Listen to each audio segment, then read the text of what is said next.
aujourd'hui pour une vidéo très spéciale car elle concerne un prix pour lequel je suis jury. Il s'agit du prix La Voix des blogueurs. C'est la 4e année que se tient ce prix et c'est la 2e année que j'en fais partie, donc je suis ravie d'être dans cette superbe équipe qui me permet de découvrir des livres juste super géniaux. Le principe est simple, nous sommes 8 membres du jury et chacun soumet aux autres son plus gros coup de cœur de l'année précédente.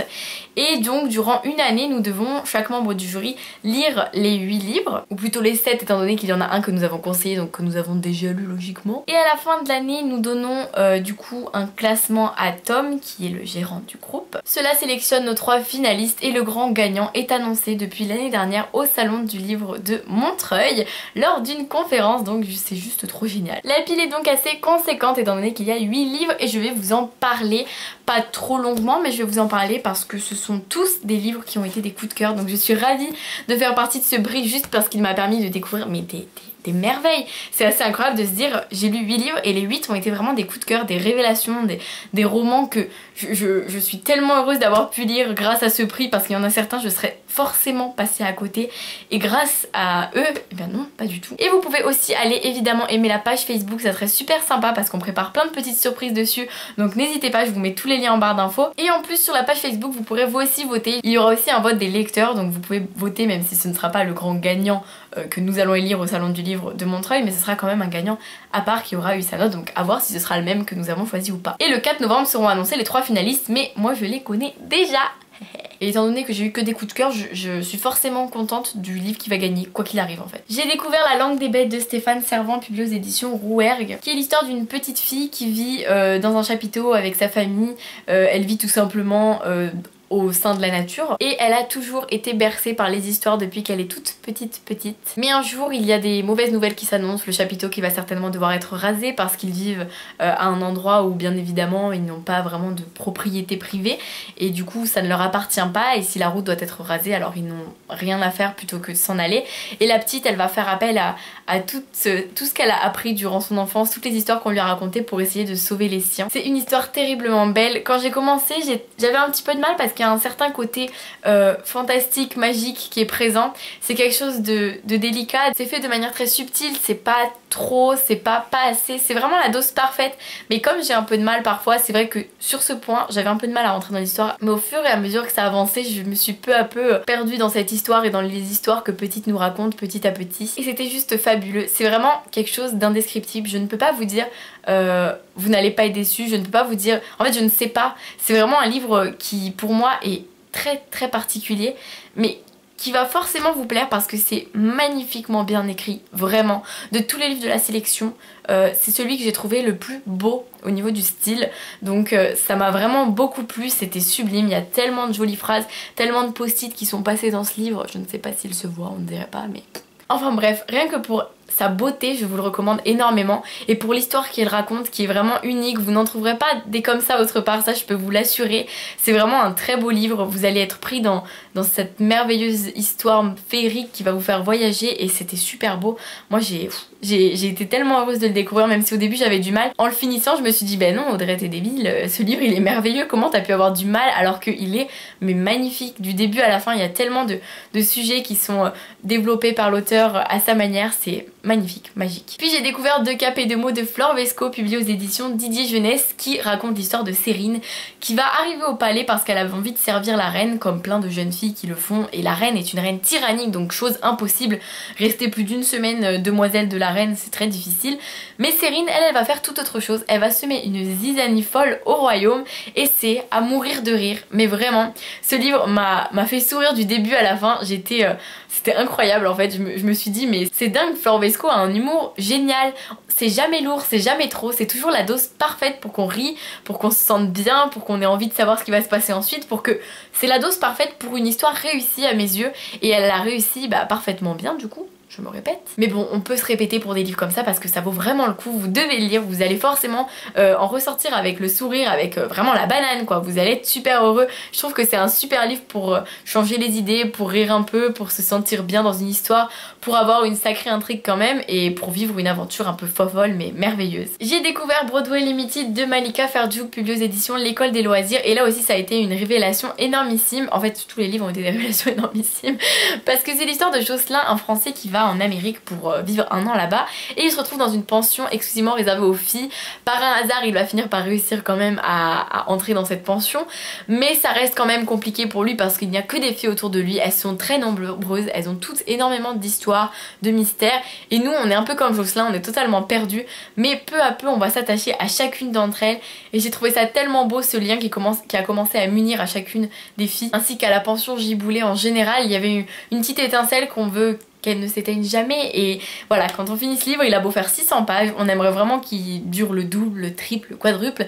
et apparemment le deuxième tome sera pas mal au niveau nombre de pages, donc je suis ravie. Puis j'ai découvert, ou plutôt j'avais déjà lu Les Petites Reines de Clémentine Beauvais, publié aux éditions Sarbacane dans la collection Exprime, qui est aussi dans le prix des Incorruptibles et qui raconte l'histoire de 3 filles qui vont se faire élire boudin de l'année sur Facebook. Elles sont première, deuxième et troisième, et on les élit comme ça tout simplement parce qu'on considère qu'elles sont laides et qu'elles sont boudinées, si on peut dire, vu qu'elles sont des boudins. Mais les 3 filles ne se laissent pas abattre et elles comptent faire un trajet super long de leur petit village jusqu'à Paris en vélo et en vendant des boudins sur le chemin pour pouvoir financer le voyage, un voyage qui va bientôt devenir super connu, et c'est une histoire fabuleuse. C'est vraiment à mes yeux le livre qui est le plus dans la même veine que Deux Capes et Deux Mots. Ce sont 2 romans qui pour moi étaient impossibles à dissocier parce qu'ils étaient tous les 2 pleins d'humour, tous les 2 pleins de personnages fabuleux, tous les 2 écrits par une auteure absolument adorable, donc du coup voilà, c'était vraiment les livres que je recommande si vous voulez passer un bon moment, si vous voulez rire, si vous voulez sourire et si vous voulez avoir vraiment un livre avec un humour qui est parfaitement dosé, parfaitement trouvé, un humour vraiment bien maîtrisé par les auteurs. Clémentine Beauvais le fait fabuleusement bien comme d'habitude et ce livre m'a vraiment fait mourir de rire, mais en même temps c'est tellement profond en soi, il y a tellement de sujets plus graves comme le harcèlement qui sont traités que c'est vraiment super important à mes yeux. J'ai lu, ou plutôt j'avais déjà lu Dans le désordre de Marion Brunet, publié aux éditions Sarbacane dans la collection Exprime, encore, mais attendez, c'est pas fini. C'est l'histoire de 7 jeunes qui veulent que les choses changent, qui vont se rencontrer au cours d'une manifestation et qui vont ne plus vouloir se quitter, qui vont décider de vivre dans un squat, et au cœur de tout ça une histoire d'amour née, mais bien sûr une histoire d'amour qui résonne sous le son de la révolte, sous le son de l'énervement, de l'envie que les choses changent, que les choses évoluent dans le bon sens. Un livre que j'avais beaucoup apprécié parce qu'il traite de questions qu'on n'a pas l'habitude de voir en littérature jeunesse et c'était vraiment génial. L'auteur est talentueuse comme jamais, ça Marion Brunet je le sais depuis un moment. C'est un livre qui m'a bouleversée, qui m'a beaucoup émue, mais en même temps qui m'a révoltée. C'était vraiment beau, je trouve que c'est super bien mené parce que c'est quand même un sujet qui est difficile, c'est quand même un sujet qui est abordable mais qui est quand même assez presque tabou je dirais. En littérature jeunesse vous n'en lirez pas beaucoup du tout et ici c'est vraiment très bien fait, très bien écrit, de Marion Brunet évidemment, et du coup on se retrouve avec une histoire fabuleuse qui va vraiment faire venir en vous la révolte mais aussi l'émotion, les larmes, mais les larmes, mon dieu. J'ai découvert Laisse brûler de Antoine Doll, publié aux éditions Sarbacane dans la collection Exprime, mais c'est le dernier Sarbacane hein. Et Laisse brûler c'est une histoire de 3 personnages, 3 hommes qui vivent quelque chose qui est certainement lié qui va les lier les uns aux autres, mais ça c'est assez mystérieux. Et c'est l'histoire principalement de Noah, un garçon qui a été anéanti par Julien, il lui a brisé le cœur et il a tendance à se venger de manière injuste sur son nouveau copain par exemple. On va aussi avoir un certain Julien qui se réveille nu, qui est animateur télé, il se réveille nu dans une cave et il sait pas pourquoi mais il y a quelqu'un qui l'a pris entre guillemets en otage disons. Et il y a aussi Maxime, celui qui est justement le fameux copain de Noah, celui qui souffre à cause de Noah, celui qui se fait quitter par Noah, et ça fait vraiment exploser sa vie. C'est un livre que je ne peux pas vous expliquer sans que vous l'ayez lu, c'est pas un livre jeunesse, c'est tellement plus que ça, c'est vraiment un livre qui pour moi est beaucoup plus destiné aux jeunes adultes parce qu'il touche à des sujets très sensibles, c'est un livre dur, c'est un livre qui nous fait voir une réalité qui nous choque, qui nous blesse, qui nous énerve, qui nous bouleverse, et c'était quelque chose d'assez intense quand je l'ai lu, c'était horrible à vrai dire parce que il y a tellement de choses qui se passent, on aimerait les voir cesser et on ne sait pas, et voilà, c'est vraiment un livre incroyable. Je peux même pas vous dire pourquoi, j'ai pas envie de vous dire pourquoi, je veux vraiment que vous ayez une surprise en le lisant, je veux pas que vous sachiez de quoi ça parle. Lisez-le, plongez-vous dans ce livre si vous avez envie de lire un livre qui va vraiment vous révolter, un livre qui dénonce des choses réelles qui se passent dans notre monde, et un livre qui va vous briser le cœur mais en même temps qui va vous faire voir une réalité trop peu visible à notre époque, mais qui pourtant l'est réellement. J'ai découvert Le Soleil est pour toi de Jandy Nelson, publié aux éditions Gallimard dans la collection Scripto. C'est mon énorme coup de cœur, donc voilà, je vous dis, moi de tous ces livres, mon préféré c'est Le Soleil est pour toi. Sachant que c'est très dur de choisir un préféré parce qu'à mes yeux ils méritent tous de gagner à leur manière, mais Le Soleil est pour toi il m'a vraiment hantée quand je l'ai terminé, il m'a vraiment bouleversée, il m'a vraiment il m'a habité, j'étais j'étais avec les personnages, j'étais dans l'histoire et quand je l'ai quitté c'était un déchirement pour moi de me séparer d'eux. C'est l'histoire de Noah et Jude qui sont frères et sœurs jumeaux et on va les suivre lorsqu'ils ont 13 ans et lorsqu'ils ont 16 ans et entre les deux il y a un gouffre qui sépare ces deux âges parce que lorsqu'ils avaient 13 ans ils étaient très fusionnels et maintenant à 16 ans on ne sait pas pourquoi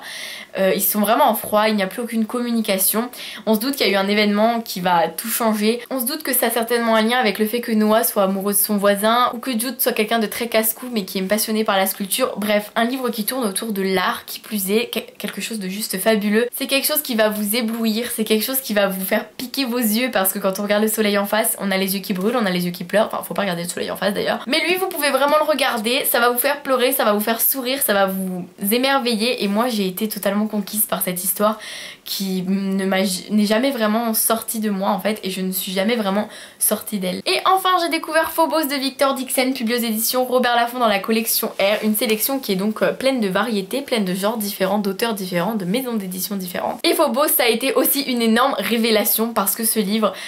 plus dans le côté page turner, m'a totalement passionnée, j'étais accro à l'histoire, j'avais tellement envie de savoir ce qui se passait par la suite. J'ai le tome 2 qui m'attend d'ailleurs et j'ai très hâte de me lancer parce que j'ai tellement envie de le lire, c'est un truc de ouf ce livre quand il se finit, vous avez envie de tuer tout le monde autour de vous tellement vous voulez la suite. Donc heureusement quand je l'ai lu la suite était déjà sortie mais bon au final j'ai tardé. Phobos c'est l'histoire de 6 filles et 6 garçons qui vont être envoyés sur la planète Mars pour pouvoir repeupler la planète Mars et au cours du voyage, toutes les semaines ils rencontrent un garçon, enfin les filles rencontrent un garçon, chaque fille rencontre un garçon et les garçons rencontrent une fille, etc.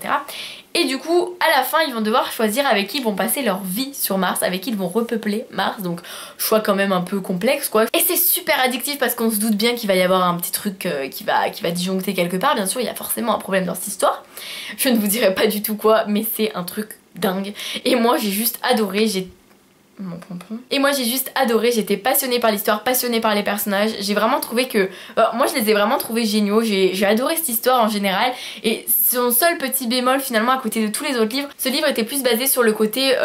histoire passionnante, page turner, histoire qui fait penser à une série, alors que les autres sont plus basés sur je trouve un style littéraire différent, mais ça ne l'a pas empêché d'être tout aussi passionnant et de me rendre totalement folle quand j'ai tourné la dernière page. Voilà donc suivez-nous sur la page Facebook La Voix des blogueurs, je vous mets le lien en barre d'infos pour connaître les finalistes qui seront annoncés le 4 novembre. J'ai trop hâte de savoir vos réactions quand vous allez apprendre qui sont les finalistes. Moi évidemment vu que je les aime tous, j'étais forcément super heureuse donc du coup il n'y a pas eu trop de déception pour moi. Et aussi venez nous voir à Montreuil pendant la conférence, on vous tiendra bien sûr au courant sur la page Facebook de la date de la conférence et bien sûr moi dans ma vidéo sur Montreuil je vous dirai quand est-ce que j'y serai. Vous pourrez assister en direct à l'annonce du grand gagnant du prix La Voix des blogueurs avec certainement présence des auteurs donc ça sera génial. Voilà sur ce j'espère que cette vidéo vous a plu, n'hésitez pas à me dire si vous avez lu certains livres, n'hésitez pas à les lire si vous avez envie vous aussi de participer à votre manière à La Voix des blogueurs et de voter sur la page Facebook pour votre livre préféré. Moi je vous fais plein de bisous, je vous conseille d'aller aimer toutes les pages que je vous mets en barre d'infos et je vous dis à très vite pour une nouvelle vidéo. Bisous bisous.